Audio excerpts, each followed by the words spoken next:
country of Australia was awesome. It was a huge sense of achievement for me. The difficulties of making my way through the congested communities of Asia, finally arriving in Australia, albeit by plane and not on my bike. This is it. This is the last leg. This is the last charity. I'm on my way. I'm going to do it. My brother Todd has flown here to greet me. Todd will ride with me on the remaining 5,000 kilometres. The lengths he's gone to be able to support me, to be a companion rider throughout Australia is amazing. From Darwin, we'll ride to Alice Springs, to the sacred lands of Uluru, then across the unforgiving Simpson Desert, and finally on to Brisbane. Todd and I were ready to hit the road, but unfortunately, my bike wasn't. I left Dili completely fed up, knowing I was facing an 8-day delay to ship my bike and getting shafted on the cost. However, there was nothing I could do about the vagaries of ferry schedules between Dili and Darwin. In the meantime, I reminded myself that I'm home. My sister Shay's also here, and I'm determined to make the most of the situation. And in Darwin, I found a warm welcome waiting for me. Oh, hello, Lord Mayor. Pleasure to meet you. Nice to meet you. Terrific. Thank you very much for having us. The Lord Mayor's reception gave me a great chance to spread the word about the 10 causes that form the heart of the Wheel-to-Wheel expedition. I'm very excited about the prospect of us being able to showcase the work that has been done by NAILSMA to that huge audience of tens of millions of people who really don't fully understand all of the environmental issues that this country is facing and the work being done by Indigenous people here. This has been a great example, I think, of human endeavour and just putting something effort in, and some great things are coming out of that, and so it's really great to see this sort of stuff, and an incredibly worthy organisation that's receiving the benefit of it. I was especially looking forward to meeting up with Joe Morrison and our designated organisation, NAILSMA, and learn more about the crucial environmental challenges they're tackling. This is the first time for us to get this level of recognition in Australia, and we're very much looking forward to working with Morgan and his team over the next couple of days to tell this very important story about what's going on in this part of the world. But before my work with Joe and NAILSMA began, Todd and I took the opportunity to explore the top end of Australia. Only this time, I was on 4 wheels, not 2. Our efforts to go exploring in a 4-wheel drive have ended with a road being closed. This is often the case at this time of year. There's a huge wet season from really January through to about April. Even though we're now in June, this year it was the biggest wet season in history ever recorded. We'll have to find another way. The wet season left behind some serious hurdles to overcome, but we were determined to forge ahead. Darwin is surrounded by numerous national parks and conservation areas. All of the protected areas that Todd and I travelled through offer unique, amazing and sometimes dangerous natural attractions. Did you see those croc tracks in the mud there right when we got out? Unbelievable. That looked like a big croc. Also, crocodiles are predators. They're not scared of anything. It's their territory, and everything that comes into that territory is fair game. So we are the prey and they are the predator. Todd and I continued exploring the upper reaches of the Northern Territory, hiking, swimming and camping. I just am mesmerised by the beauty, the rugged beauty of the northern part of Australia. Apart from being one of the most beautiful areas to visit in the Northern Territory, Gunlong Falls is also famous for featuring in the movie Crocodile Dundee, an iconic Australian movie from the 1980s. But even amidst this awesome natural beauty, I couldn't help thinking about the frustrating obstacles I faced. On this particular day, it wasn't the crocs that we had to worry about. Well, it looks like the decision to come out on this road is going to prove to be a costly one. The rangers that patrol these areas have stopped us on the road, taking photographs of nature, and are intending to prosecute me for being on the road. So that's the way it works here in Australia. The bike delay weighed heavily on my mind, but I took solace in the beautiful landscape around me and the chance to explore these ancient lands with my brother. As I swam in the crystal clear waters and looked out over the rugged valleys, it felt good to remember why I was here, why I'd come this far. Camping about 20 metres over from the bank, and this is our bathtub for tonight. Pretty beautiful, and hopefully no crocs. There's at least no croc signage. So if there is a croc here, then no one knows about it.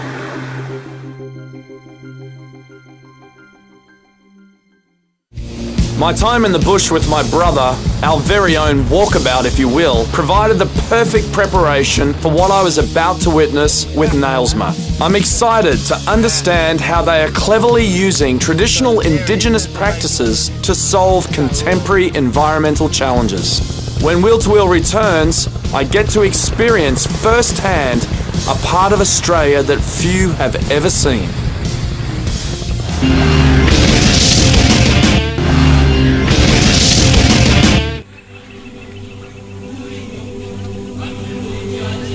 Dawn breaks over Fog Dam. As the mist rises and the savannah wakes up, I'm joined by native herons, egrets and ducks on an early morning walk. Like them, I'm about to take to the skies, doors off, commando style, for a ride over the natural wonders of the Northern Territory. Up above Kakadu National Park at the top end of Australia. It's absolute dreamland up here. You get to see millions of years of history through formations of rock, incredible loads, vertical. It's just like a dream. It's unbelievable. Everyone in the world has to do this at least once. Our pilot takes us over this incredible patchwork landscape that's been carved out by ice and water over millions of years. The helicopter ride is exhilarating. Wow, if only I could wake up this way every day.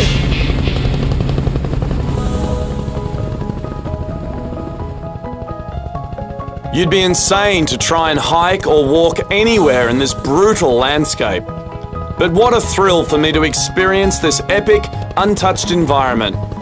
I can totally see what's at stake when it comes to land conservation and the important work that Nailsma are doing in this part of Australia. The organisation that I head up is an organisation that works with Indigenous people to reinstate their traditional knowledge practices and works with governments and other stakeholders in this part of the world to have better outcomes for Indigenous people who in this part of the world have gotten back about 40% of the terrestrial landmass, so there's quite a large area of land that Indigenous people have been able to get back into their control. Some of the old traditional knowledge into play and putting a value on that and ensuring that the kinds of development that occurs in Northern Australia is sustainable and consistent with Indigenous people's aspirations. What impressed me most about Nailsma is their system of linking traditional fire management practices with today's need for carbon emission trading schemes. What we're doing is we're using traditional knowledge, and it's validated by science, around fire management and fire ecology, and reinstating people back into the landscape and putting back into place fire regimes that are the sorts of fire regimes that are mosaic but also necessary for habitats for small mammals and other important species in this part of the world. During my time with Nailsma, I got to meet Glenn James, Nailsma's Carbon Social Programs Officer, and his brother Bentley. They've lived and worked with the Indigenous communities for decades. Bentley speaks a whole variety of Aboriginal dialects, and I tell you, these guys know the country like the back of their hand. Traditional landowners, Indigenous people across the north of Australia have been burning their country for millennia. It's part of their tradition. They start early in the dry and they burn in a patchwork type manner, generally speaking, and they burn for a number of different reasons. For hunting, to find water, to clear pathways, to keep bush tucker happening, to keep the country verdant, as part of their land management. Most importantly, the controlled burns reduce the chance of raging, unmanaged bushfires which release massive amounts of greenhouse gases. Aboriginal people love a fire, they know fire, they understand fire, and they live with it. They're born in smoke, they get smoked when they die, and everything in between is smoke and fire. that pretty much stopped from the sort of the 1970s. So we're actually working with NAILSMA to try and reintroduce that fire management back into the landscape. But the really interesting thing is that we're not just using the ancient traditional technology of Aboriginal people, we're linking that to the very next wave of the economy, which is climate change and greenhouse gas abatement. So NAILSMA works with governmental agencies and rural fire management groups to help employ Indigenous people to manage the land sustainably. They reduce emissions through traditional burning practices and can then trade the carbon savings with local industry to offset their pollution output.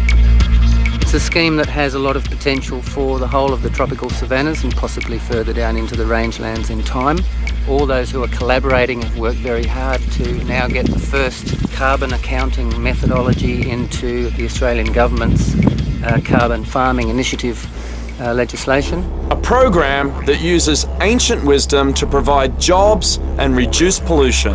It's an ingenious system and a real win-win situation. I don't think at the end of the day it's going to be a hard pitch, because it's such a good, successful story that not only do you get these greenhouse gas outcomes, but you also get these outcomes which support Indigenous people, employment, cultural aspirations, and the ability for people to stay in their country. Next on the agenda is a trip to the remote Crocodile Islands, where I'll learn more about how NAILSMA is supporting local knowledge to benefit the environment. But first, it was time for me to resume the elusive and oftentimes dispiriting quest for the return of my bike. But we've been told that this shipping company doesn't unload the boat on weekends. So it's another couple of days wait to get the bike off the boat, then have a quarantine inspection, and hopefully be underway by maybe day 113. Delays on top of delays. My bike was just sitting over there in one of those containers. It was just sheer laziness. This had to rank as one of the most exasperating parts of the journey so far. My only consolation was my next excursion with NAILSMA. When Wheel to Wheel returns, I get a bird's eye view of the Northern Territory, as well as a closer look at the inhabitants benefiting from NAILSMA's work.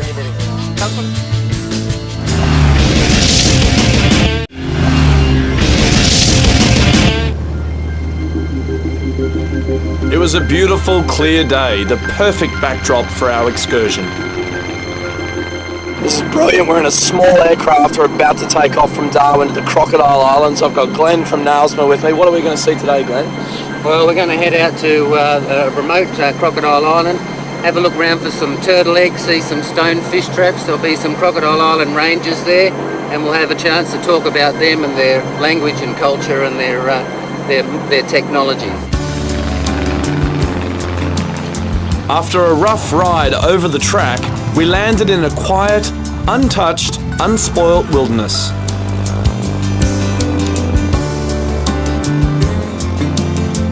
It's awesome. It doesn't get any more remote than this. You see the colours in the ocean. The environment here is completely pristine. No people whatsoever. I can understand why they want to protect this land so much. It's absolutely amazing. In this part of Australia, people can't just pop down to the local shopping centre when they need food. They survive, in a lot of ways, just as their ancestors did. Fishing, trapping and foraging. Oh, it's beautiful. So white. I can see one in there, yeah, just the edge of one. Many there, Leonard, isn't there? Oh, many. Maybe 35 to 50. Oh, that is awesome. They're actually quite soft. How are these small turtle eggs being managed for sustainability? Well, the people of the islands who are forming the Crocodile Islands Ranger program spend all their time tracking around the beach,